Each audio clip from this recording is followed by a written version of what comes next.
हल्का निशान लद्दाख खिते के लोगों के दिलों में। करगिल इंतखाबात में कोलिशन उम्मीदवारों को कामयाबी होगी हासिल। उमर अब्दुल्ला का बयान।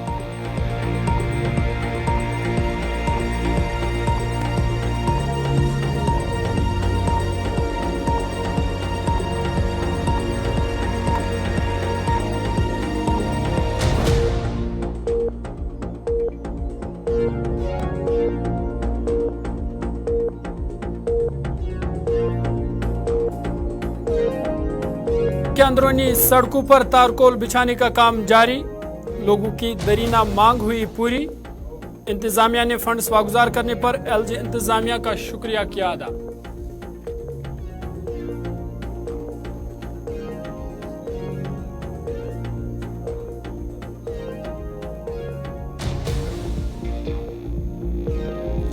शुमाली कश्मीर कुपवारा में दरअंदाजी की कोशिश नाकाम।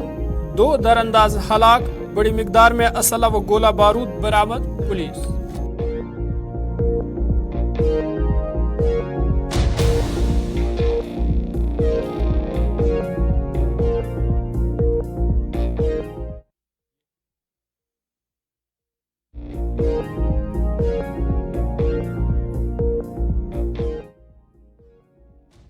गुलिस्तान न्यूज पर उर्दू खबरनामा देख रहे हैं आप। मैं हूं आपके साथ ज़ुहूर लोलाबी। नेशनल कॉन्फ्रेंस के नायब सदर और साबिक वज़ीर आला उमर अब्दुल्ला ने कहा कि हल का निशान लद्दाख के लोगों के दिलों में बसा हुआ है। उन्होंने कहा कि ये निशान लद्दाख से आसानी और जल्दी जाने वाला नहीं है। उमर अब्दुल्ला ने कहा कि उस रुकन पार्लियामान को लोग भूल जाएंगे जिसने शायद ये कहा कि हम हमेशा के लिए हल के निशान को जड़ से उखाड़ेंगे। उमर अब्दुल्ला ने कहा कि द्रास को पहले भी छोटा कश्मीर कहा जाता था और इसको मुस्तकबिल में भी छोटे कश्मीर के नाम से याद किया जाएगा। उन्होंने कहा कि हम चाहते हैं कि यहाँ से एक ऐसा पैगाम जाए जिससे पूरे मुल्क के लोगों को पता चले कि करगिल के लोगों के साथ नाइंसाफी हुई है। उमर अब्दुल्ला ने इन बातों का इजहार करगिल दौरे के दौरान किया।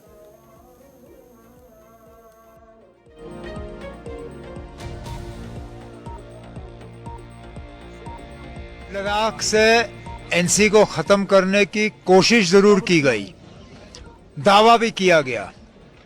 यहाँ तक कि जो आपका तो कम ही, लेकिन लद्दाख का जो मेंबर पार्लियामेंट है उसने शायद ये तक कहा कि हमने हमेशा के लिए नेशनल कॉन्फ्रेंस का ये हल वाला निशान जो है इसको लद्दाख की सरजमीन से उखाड़ दिया है। इतनी जल्दी और इतनी आसानी से ये निशान जो है यहाँ से जाने वाला नहीं है। उस एमपी को शायद लोग भूल जाएंगे, लेकिन ये निशान जो है यहीं पे होगा, क्योंकि ये निशान जो है यहाँ के लोगों के दिल में बसी हुई है। जहाँ तक आपने द्रास को छोटे कश्मीर के तरह कहा, आपने ये कहा कि इसको जाना जाता था। मैं कहता हूँ आज भी इसको छोटे कश्मीर के नाम से जाना जाता है और जाना जाता रहेगा। कोलिशन अच्छी बात है कि हम मिलके यहाँ पे लड़ रहे हैं, क्योंकि हम चाहते हैं कि ऐसा पैगाम यहाँ से जाए जिससे कि पूरे मुल्क को पता चले कि करगिल के लोगों के साथ नाइंसाफी हुई है।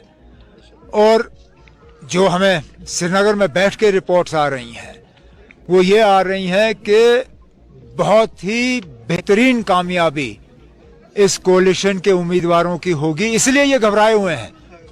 इसलिए आप देखें जहां ये तंग कर सकते हैं करते हैं। अब इलेक्शन में ये कैंडिडेट्स को आने नहीं दे रहे, कोई बात नहीं, अब हम कैंडिडेट्स के बिना जलसा करेंगे।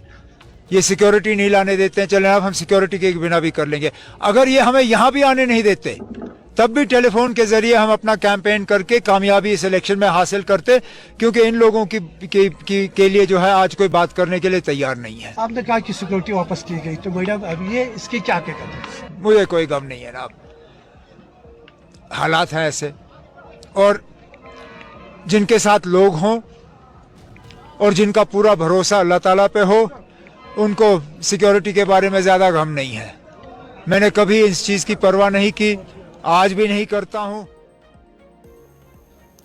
जम्मू कश्मीर की एक अदालत ने पीडीपी लीडर वहीदुर रहमान पर्रा को अपने बीमार वालिद के साथ जम्मू कश्मीर के बाहर जाने की इजाजत से इनकार किया है। बता दें कि सरकार की जानिब से वहीदुर रहमान पर्रा पर जम्मू कश्मीर से बाहर जाने पर पाबंदी आयद है। ताहम उन्होंने अपनी बीमार वालिद के इलाज मुआवजा के लिए मुअज़्ज़ज़ अदालत में एक दरख्वास्त दायर की थी, जिसमें उन्होंने अपने वालिद की सेहतयाबी की खातिर उन पर लगाई गई पाबंदी को हटाने की दरख्वास्त की थी।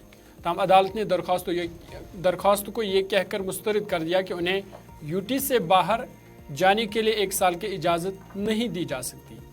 याद रहे कि वहीदुर रहमान परा पर मिलिटेंट्स के साथ रवाबित होने के इल्ज़ाम में यूएपीए के तहत मामला दर्ज है और वहीदुर रहमान फिलवक्त जमानत पर रहा है।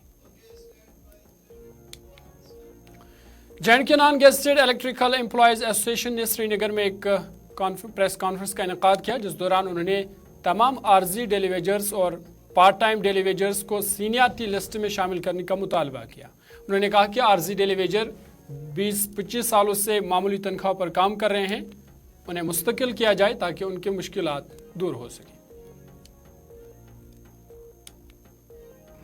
Vice president of electricity employees federation of India, आज ये हमारी J&K non gazetted electrical employees association का 3rd स्टेट डेलीगेट कॉन्फ्रेंस है और इसमें जो जम्मू कश्मीर के यहाँ इलेक्ट्रिकल एम्प्लॉयज़ के मसले हैं, टाइम पे सैलरी नहीं हो रही, 10,000 से ज़्यादा डेली वेजर कर्मचारी 20 साल से काम कर रहे हैं जिनको रेगुलर हो जाना चाहिए था, लेकिन उनकी कोई सुनवाई नहीं हो रही। इवन देन रेगुलर एम्प्लॉयज़ को भी समय पर वेतन नहीं है। 2021 में एग्रीमेंट हुआ, उसको इम्प्लीमेंट नहीं किया जा रहा। प्रमोशन पॉलिसी जो है वो बिल्कुल उसको धत्ता बता दिया जा रहा है, प्रमोशनें नहीं हो रही हैं। इसके अलावा प्राइवेटाइजेशन का बहुत ज़बरदस्त तरीके से हमला बोला जा रहा है। तो इन तमाम मसलों की यहाँ चर्चा करें। इसके अलावा केंद्र की सरकार इलेक्ट्रिसिटी अमेंडमेंट बिल 2022 उसको पार्लियामेंट में आगे में सेशन में पास करके बिजली को प्राइवेट हाथों में देने की बात कर रही है। इसलिए निश्चित तौर से हम कह सकते हैं कि पुरानी पेंशन बहाली, नेशनल पेंशन सिस्टम। खबरनामा जारी है, वक्त है छोटे से ब्रेक का। ब्रेक के बाद जल्द हाजिर होंगे।